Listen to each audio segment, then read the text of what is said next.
Everybody, it's Derek from Millennial Tones. I want to say sorry for the long wait for the podcast. Me and Britt have been busy with finals, so that's the reason why we have not been able to post anything. I just wanted to give you guys some content. So we were at an event called the Coldest Winter Ever. This was hosted and co-created by one of our friends, CJ, at Crazy Cool on Instagram, and her friend and our new friend, Touch with Tatiana P. This was a great event about mental health and mental awareness in the creative industry, and was talking about how mental health is an integral part of everybody's lives, not just creators. But this was just a showcase to show how creatives can create music and create art and create just art period through creativity and the mental health situations that everybody can relate to. So I thought this was a great thing to post about and a great thing to attend. I just appreciate everything that Touch with Tatiana P and Courtney Parks, CJ, have allowed us to actually be part of this event. It was a great event, and sorry for the sound throughout the video, guys. There was somebody playing a piano in the first part of it, but we were rushed with time, so the sound quality is not the best that I would have liked for you guys to hear.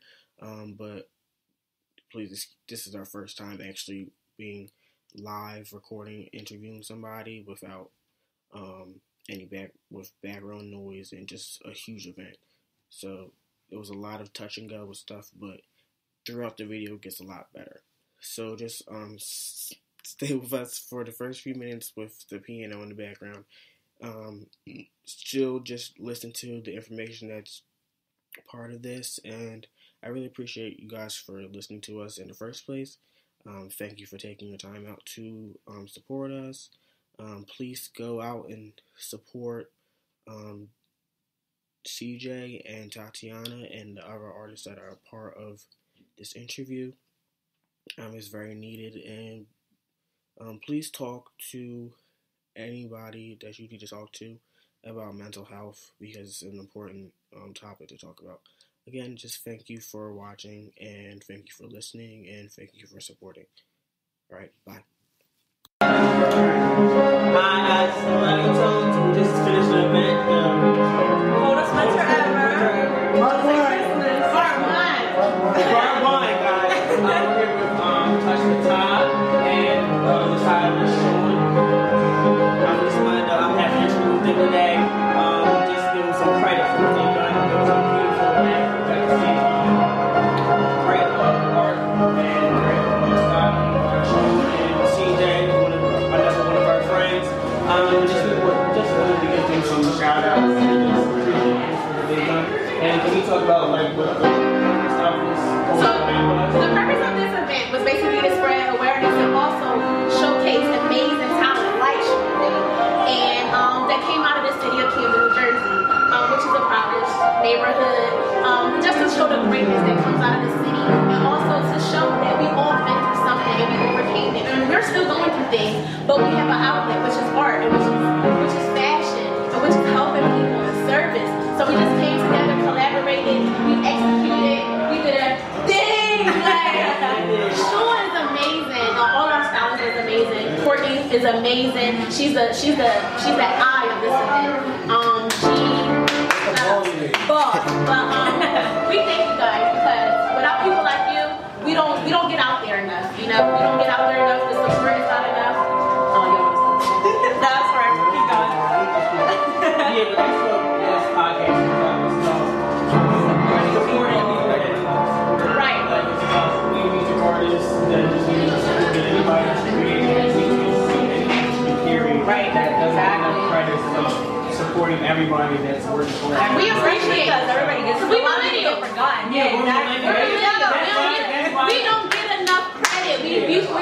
we're lazy, we're dumb. Yes. And this event showed us that our millennials, we execute unapologetically, and we're ready to execute. Yes, I love that. The year of yes. I just want to give, I just want to talk to Sean for a minute. So what made you start? What really got me into fashion, I always been into fashion since I was like this tall. Everybody know I always been into clothes, but I really believe I got into it because my mom used to make clothes. She passed when I was young, so I didn't pick up on that until I got older, and then they started showing me like, mom used to make clothes. I'm like, so to me, now that I'm older, I'm thinking like, it's like my mom lived through me or something. Yeah. Because I never had as much passion as I had when I started getting older. I started getting a passion for it. Like, I would look at tablecloths and be like, that's a dress. Yeah. Do you find yourself using like your mom's stuff that she made?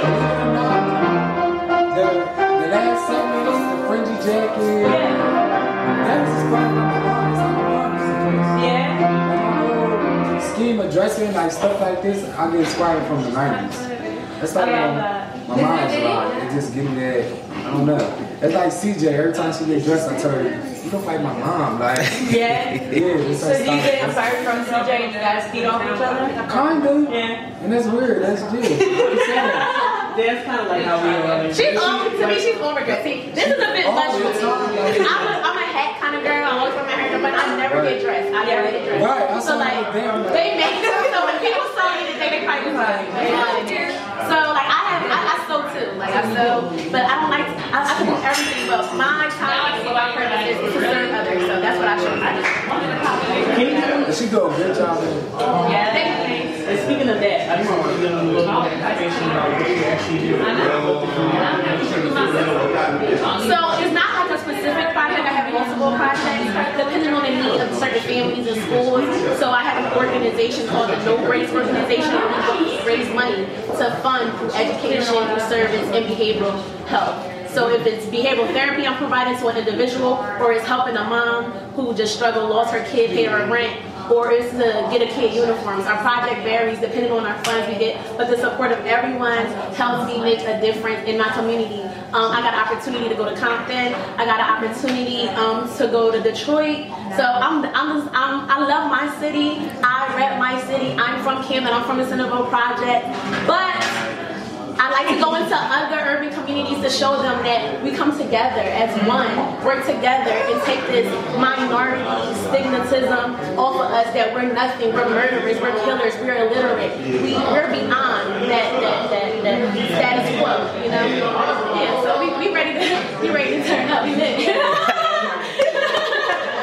I love that. I love that you are doing like a thing about mental awareness. Yes, because that's something that I haven't seen before. Oh, and yeah. And I was like, all right, it's cool that I'm going to something that's actually for something else. You know what I'm saying? So I want to thank you for that. Like that's awesome, and I'm glad to be a part of that as well. Yeah, I appreciate this because I've been going through depressions and stuff like that. Right. Everybody, you're going through it today. As creatives, I understand you know, Right. So I understand, like, you not being able to, at first, when I first started college, I started in this. The minute I started, it was like this void in my heart that like continuously to make clouds in my judgment through everything. It was like once I turned it and was like, let me go into the music industry, like I set up. And that's what it just let my life be somewhere. And that's what it has to do. That's what's the part of the show, to show people that it's not it's mental health is an epidemic, but you have to start somewhere. You have to come up out of yourself to give yourself the energy. It's not going to come from money, it's not going to come from love, it's not going to come from friends, it's not going to come from family. You have to find it in yourself to believe in yourself and want it so bad. I left $70,000. Yeah, when you said that, I was like, what? When I walked out that door, I said, what did I just do? Yeah. I made myself unhireable. I said, nobody can hire me. I'm my own boss. I'm stepping on my own ground. And in order to walk on my platform, you have to support what I do. If you don't, I see you later. It's non-negotiable, you know? Yeah. I made success. I made helping people. I made supporting my community. Putting my city on the map. Non-negotiable. I'm going to be on the Steve Harvey show soon. You are? Yeah. We're speaking that into existence because, you know, we're speaking that into distance because I want to be on these multimedia platforms to show people that look like me, that talk like me, that act like me. You can put on a cute outfit, but I'm from the urban community. I'm proud of my body. I'm proud that I hit my head. I'm proud that I flip my neck. And I ain't changing it for nobody. Like, I'm unapologetic me, and I love it. And I'm just ready to shine, you know? Yeah. That's all. Spoken like a true entrepreneur. I'm feeling it. There we go. There we go. So speaking of like millennials and being entrepreneurs, that's the thing that like we like really grab onto, I feel. And I just want some advice from you and you. Just like how do people start their own business? Like how did you start everything? And any advice that you got? I don't have a plan. You know, coming from the urban community, I feel like we all got that, you know, the struggle in us. So to mess up and to fail is easy because we're used to it. We're used to the pain. That's one thing about us from the urban community, especially being from the project. We have to endure success. We don't know how to do it. We endure success. So we used to the pain. We used to not having. I'm used to sleeping on the floor. I'm used to picking $100 a day. But when I got the opportunity to stay, when I got the opportunity to speak with the president, when I got the opportunity to speak to thousands of people at the national conference, stand there and say that I'm from Cambridge, New Jersey. That's what I want. I want my city. They say, oh, just say you're from New Jersey. No, I'm from Cambridge. So if you don't want me, I'm unbookable. Like, that's what I like. So, like, I like that. I've been faced with many challenges, and it took me to really truly understand myself in life and how the universe works. And the law of attraction is so deep to us millennials. We have to understand when we put out, we gonna get back. So when my bills is up, backed up, I don't worry about it, because guess what? I got it right back. Yes. Sean, how about you? How would you starting your business? Just want to be my. I feel like I'm 29 years old. I don't want to be working for nobody for the rest of my life. So when I was 25, to be where I'm at. Guess who's popped up, guys? Woo-hoo! At the age of 25, I figured out that I didn't want to work for nobody. I don't want to work for nobody anymore. And if I got a talent that I know I could not work for nobody anymore. Take it. But I wouldn't be standing here today and I could really say that but I really want to stay here for the motivation. For days that I don't want to. There's days I don't want to do it. But you always got that person that's always believing. It's hard to find somebody that believes in you more than you believe in yourself. She's the person. So like, on my bad days, she was it. So we're talking about advice. So we were talking about being an entrepreneur and what advice you would give to being an entrepreneur is amazing, but you have to learn from people though. You can't just jump into entrepreneurship and not know anything. So entrepreneurship is a great thing with mentors, you know, people who can help you get through being an entrepreneur, just the different components or whatever. But it's a great thing. It's like, it's a blessing. So, how do you think your first event? How are you? This is how you feeling? And it went. Oh, your second one. Yeah. 2 years ago, right? Yeah, September 2 years ago. We did our first event. What was it? The Life of Lady. Okay. And they featured Sean as well as a couple other artists. So basically, I just want this to be a recurring thing. You know, when we collaborate and link up and we do what we love to do. Because it feels so good, it feels so natural. You know? Yeah. It feels so good and natural to be around like-minded creative people. Yeah. I agree.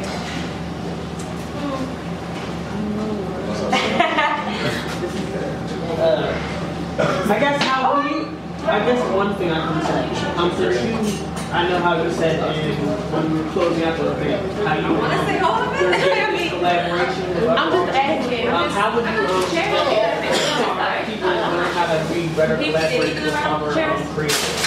Instead of trying to change somebody else's dream maker. So you have to realize that you first off, you want to be around people, not even just, you don't want to be around followers. because great leaders are able to do things that you can't do. You know what I'm saying? Instead of having to delegate and point the fingers, other leaders will just take the initiative themselves. So working with other people is amazing for me. It makes my job easier. It's just amazing. And also having people who bring other things to the table that I can't do. For example, I cannot swim, but my guy right here, he's amazing at that. So I like being around him and just really just being a vibe. Yeah, you know, fashion is a vibe. Yes, you slayed today. Okay, y'all both slayed today. So we could actually close out with this. Influences. So have any influences? It doesn't gotta be necessarily fashion. No, both. Yeah, of course. You know, I was like, that always say that. That's what everybody wants. But positive influence in my life is my brother. Yeah. Besides that, my brother, he pushed me probably 10 times worse than her. And he not even there yet. Like, he was like, what you doing right now? We ain't so many people in the Get up. Like, my brother is my number one. Yeah. I definitely would say my inspiration would definitely have to be my adversities, the things that I went through, and just like never wanting to be in those positions again. So it just keeps me going. Like those are my inspirations. Sometimes your failures can be your inspiration, you know. So just use them as a crutch. Go up. Yeah. All right. Well, I want to thank you guys for being here. I want to thank you for inviting us to this event. I appreciate the message for everything that was part of the event about mental health in the Black community. As being an African American male myself, we don't talk enough about our emotions. Right. We don't express enough. And I believe that it's an important thing that needs to be so I'm happy that we were able to introduce you guys and talk about these. Thank you so much. Thank you. That's vlogging. That's like Thank you, Brett.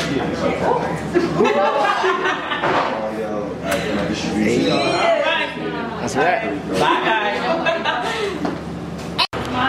Alright, I got you back with another person from this event that we've been at. Say your name for everybody. Pop culture with the K. The pop and pop culture is purpose over passion. We're at the same event that we were at last time. So we just want to talk about how you're a music artist and you being part of an event that talks about mental health. Yeah, and especially in the African American community, how mental health is not talked about and don't seek help enough in the community. As a creative, an African American creative, how would you suggest especially Black men, how we can figure out how to more better convey our emotions through either music or any other outlet? Right. Well, it starts with a conversation, you know, like you said before, we don't talk about this in the Black community, so I feel like it just starts with a conversation. I know me personally, I do music is therapeutic, you know what I'm saying? So I use music as therapy. I didn't understand. No, it's alright,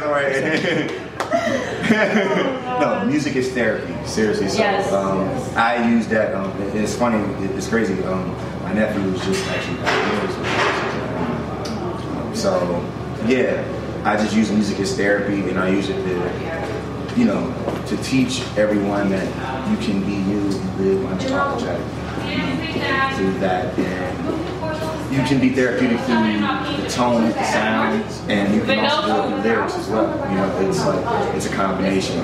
So even though I don't necessarily talk about therapeutic things in my music, sometimes I just snap and do what I want to do. But through sound, it's therapy for me. You know what I mean? But really, I want to convey that with sound. You know, sound changes everything. Sound is science. So, you know, it hits your brain, you know, with a certain frequency, and that's therapeutic. You know, music is the most popular thing. If you research Lucifer, actually, You know, before he got sent down here from heaven, he was in charge of music in heaven. Really? Yeah. They said that when he walked, music would play. Yes, absolutely. The devil ran music in heaven before he was cast down here. So that says a lot. You know what I'm saying? Yeah. So think about how powerful it is. You know.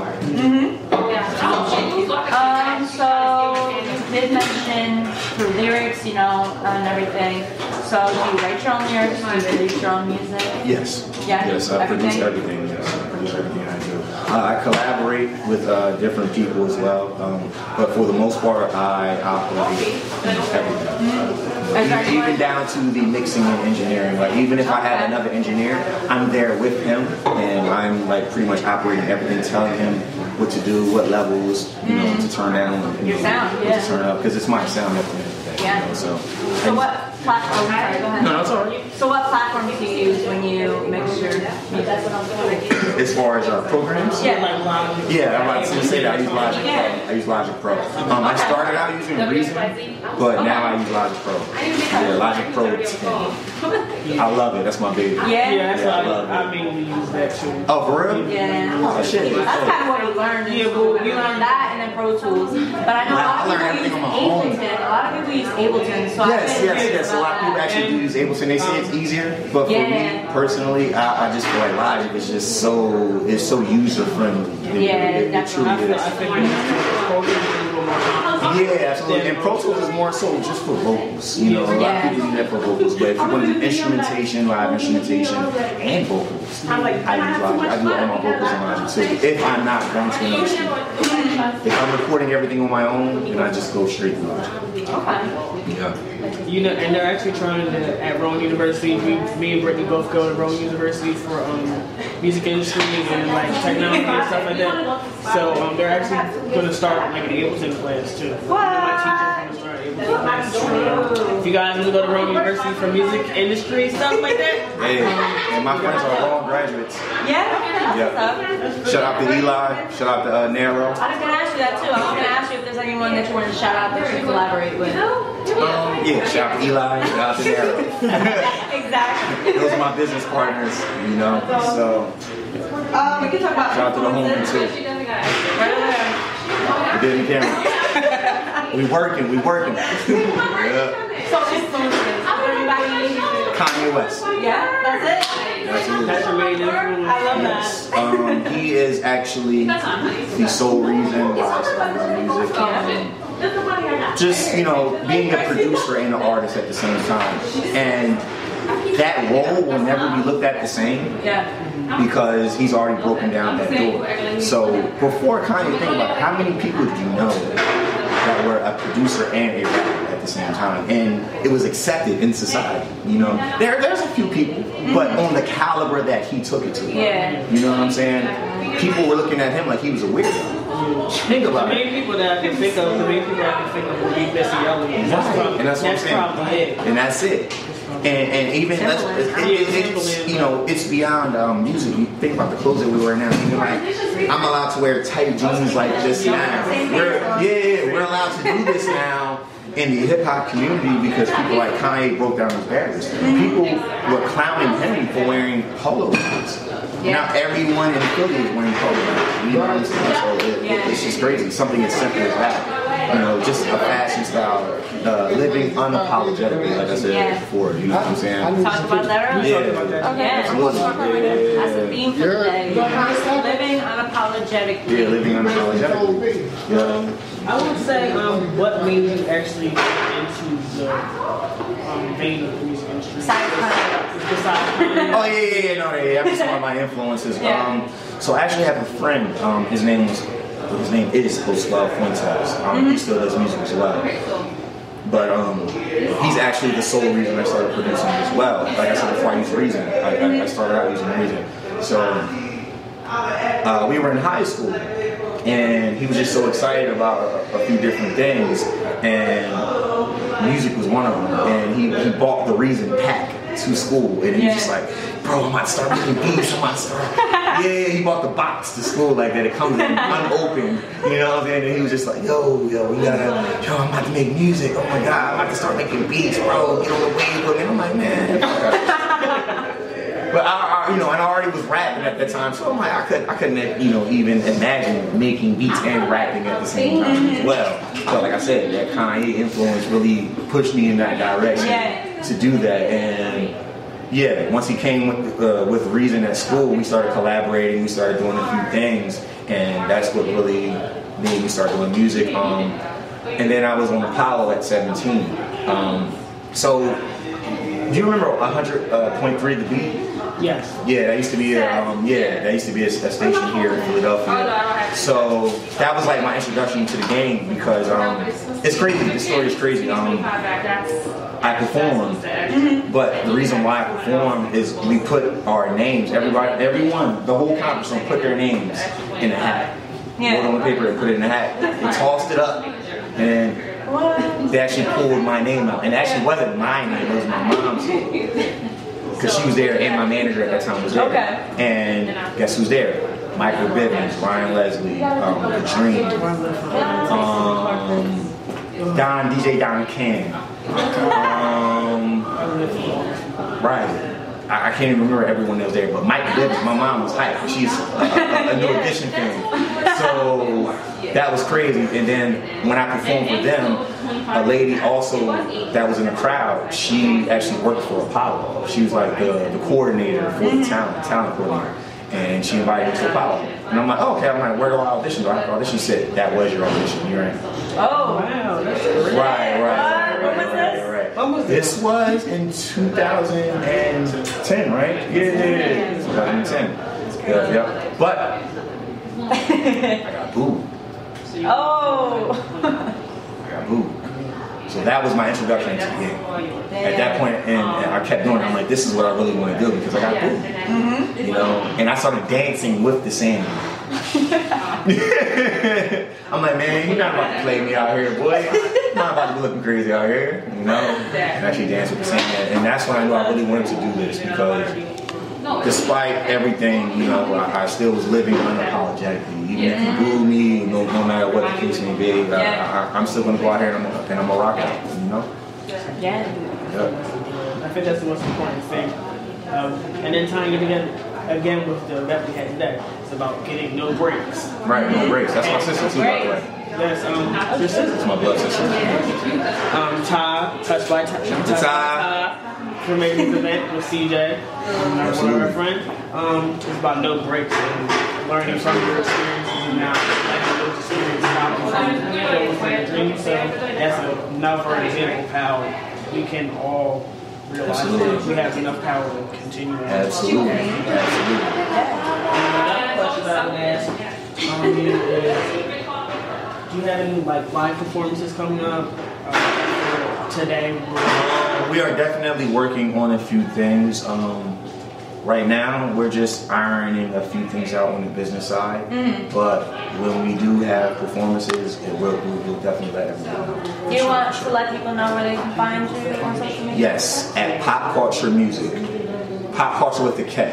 At POPKULTURE Music. And that's on Instagram? Yes, Instagram. That's everywhere. Everywhere. Yeah. Okay, so we talked about, no breaks and everything, and how change helps you, kind of go forward, not stopping. So I wanted to ask you about that. We'll get to that. So in the music industry, is there anything that you would like to change? Like we deal with. That's a really good question. That could deal with the business side, how streaming and everything, how artists get paid. Definitely artists should get paid more on streaming, especially for a lot of self-made artists like myself. We put so much money into actually promoting on the streaming side of things, even SoundCloud. So I feel like everything is money. He went to sleep.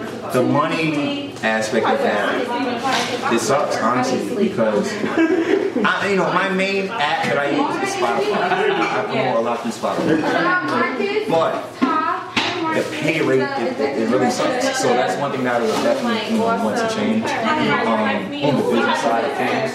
because streaming is the new radio. It's definitely the new radio. That's why you see a lot of artists putting so much money, a lot of labels putting so much money into streaming. It is the new radio. You get placed on a playlist, and you're good. Right. At least for a good movie. At most. Right, at the most. Because they switch it up.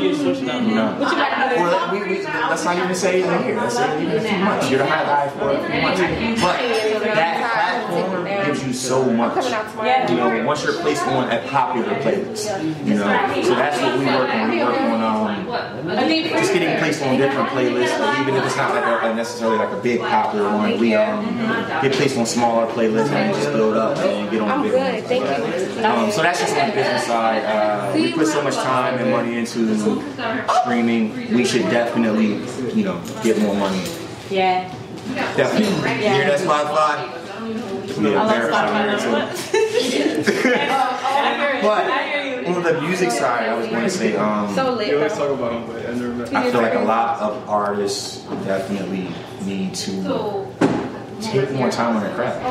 It's just as simple as that. You know, everyone wants to be an artist now, and I'm not going to say any names. You know, I definitely won't. But you know, we have a lot of artists. Yeah, I was going to say, because we can say a lot. We can say names, and I'm not going to do that. You know, because we're on camera. But and then sometimes I feel like I shouldn't say it because again, music is for everybody. Right. There's a certain time and place for every certain type of music. Right. So when you think about it, you can't really say anything's really trash. Anything's not. Right, because that's their thoughts. That's what's going on in their universe. Yeah, that's what's going on. Right, but if it's trash, it's trash. You know, but people need to take more time on their craft. You know, these guys nowadays are leaned up, coked out. You know, and it's not. I don't want to disrespect anybody, but it's just at the same time, like, you know, these guys are leaned up, coked out, on this pill all at the same time, and that's why they sound like that. You know, they don't take the time to go in the studio, yo, alright, turn that bitch on, and then they freestyle, and they have the proper backing. And a lot of people don't realize that this is a business. It's called the music business. It's called the music business for a reason, because it's just business. It's not about how good you are. You know, it's a popularity contest. Unfortunately. Now, we have some people in the industry that do both, because you have to play the game. You have to play the game. Yeah. So, but a lot of these guys, they're here today, going tomorrow, because it's just a popularity contest. They boost everything up. They have the following because they have a backing. And they have the money behind them, and they can get to a certain point, and then you have a hit on the radio, and you're not talking about shit, and no one cares. It's hot for the time being, but no one will remember you in 6 months. And speaking about that, as an independent artist, since you're an independent artist, I always try to ask people that are independent, what if the opportunity came where a major label was able to distribute music or just give it at all? Now, it's more about 360 deals than anything. Yes, absolutely. But you know what? It's nothing wrong with 360 deals. As far as that, the paperwork is also, you know what I'm saying? Yeah. That's right. You gotta make sure you're not in a long-term 360 deal. You know? Yeah, cool. Yo, bro, camera. I need that. Yeah, you didn't even bring that code in today, and I just come back in. Oh, nah. It's real? Oh my god. I can see that. See, I need that coat. It's cute, but I just need him in the background, just as a background purpose. This is crazy. Yeah, it's a cool spot. Yo, oh my god. What are we talking about? I know, right? I forgot what we're talking about. And then the main coat just walked through. I was like, okay. Nah, that's just fun. Definitely. Wait, so we were talking about 360 deals. Yes. And 360 deals, they do suck. I mean, it can, but you have to just have your paper. It can suck, but 360 deals can work out in your favor as well. It's not necessarily long-term, because if you have a 360 deal, the label gets a cut of everything, including merchandise and everything like that. work out if you get out of that 360. And it depends on if you have a clause. And the clause is if that label continues to get money after the 360 dip. A lot of people don't know that. And that's what people call like lifetime contracts or things like that. Yeah, sometimes the market has to do a certain amount of albums. Exactly. And they'll still continue to get money after that, as well. But if your contract is right and if your lawyer is right, you can capitalize off of that. That 360 deal is just for that time. You elevate to a certain point, and then now you get your own deal. It gets you to a certain level of fame and notoriety where you can get your own deal. So it can work out in your favor if you want it to work out in your favor. Exactly. So you're for a 360 deal? If the money's right. If the money's right. If the money's in the favors right, for sure. Okay, that's interesting. I just like to ask favorite. Yeah. Some people are just Some people are just signed. Some people like to go to the Right. And some are just like, I wouldn't mind writing somebody.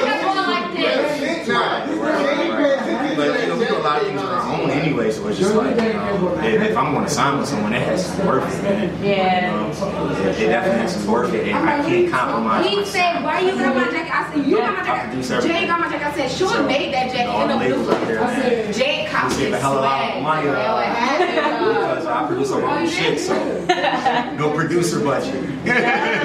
Unless we want to collect. So I wanted to ask you about Oh, yeah. what does it stand for? Tell me all about it. So, Indigo Unite. Yes. Have you ever heard of Indigo Show? It's an 80s term, right? Is that an 80s term? Well, it was coined. I know she's slayed. So I guess you would say She's always slayed. Indigo Children, we're here to save the world. She's single. We are, and I'm like, very heavy advocate for indigo children. Even children with autism as well. They're indigo children. A lot of people don't know that. If you study what indigo children are, you'll see that a lot of kids with disabilities and things like that, they just don't learn how to communicate, but they're special children, So, me personally, we started this. It was all due to the University of God. But what we did is we changed the I to an E for copyright reasons. That's slay. And Oh, Nasia? in She's different. like, She's not like. these are end times that we're living in. She never tried to come to today. So in this day and age, indigo children are here to switch the vibrations and switch the frequencies. It's definitely a spiritual thing. So let me show you. I know we're on camera. We can all link this on our Instagram later for their Instagram. I'll show you what's on it. So I will say this. And I didn't hear a link. I didn't give that. Indigo races refers to souls with the sixth dimensional frequency band of consciousness activated, which is the sixth chakra in its brain complex. Indigos are born with an active 6 DNA strand that gives them the indigo color spectrum of frequency in their auric field. Right? We all have auras. Yeah. So we have the indigo color aura. And I don't want to start preaching right now. But these races were sent to Earth as the representatives. Keep going. For the guardians and protectors of the living light library to prevent this planet from dissension into a falling or descending phantom matrix. And we're not even but we're here to save the world. We have different DNA coding, for sure. And we're here to save the world, and we're here to heal people. Make a change with the indigo children. One last question.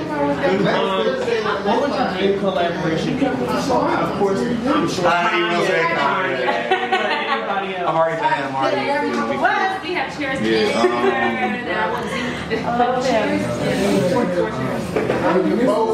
Honestly, I'm gonna take any chairs. It's fine. I had my dream collaboration tonight. With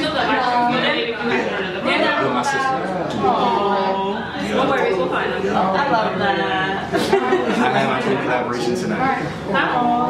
Because me and my sister, we have the same father, and we Oh, thank you. We Yes. just started Yeah, that's the bag right there. That green bag. So for us to do this event together and for her to have spent so much time on this, it's just an honor for me to perform and be able to support and do it. Right here tonight. Oh, no. This is my dream collaboration. That's right now. Yeah. All right. So before we end, just give everybody your contact information on Instagram. Can you find it? At Pop Culture Music. At POPKULTRA Music. Yes. Yep. Pop Culture Music. Definitely. Indigo United. We are united. Let's do it. Let's change the world. Thank you. Yeah, I really appreciate it. Thank you. Absolutely. See you.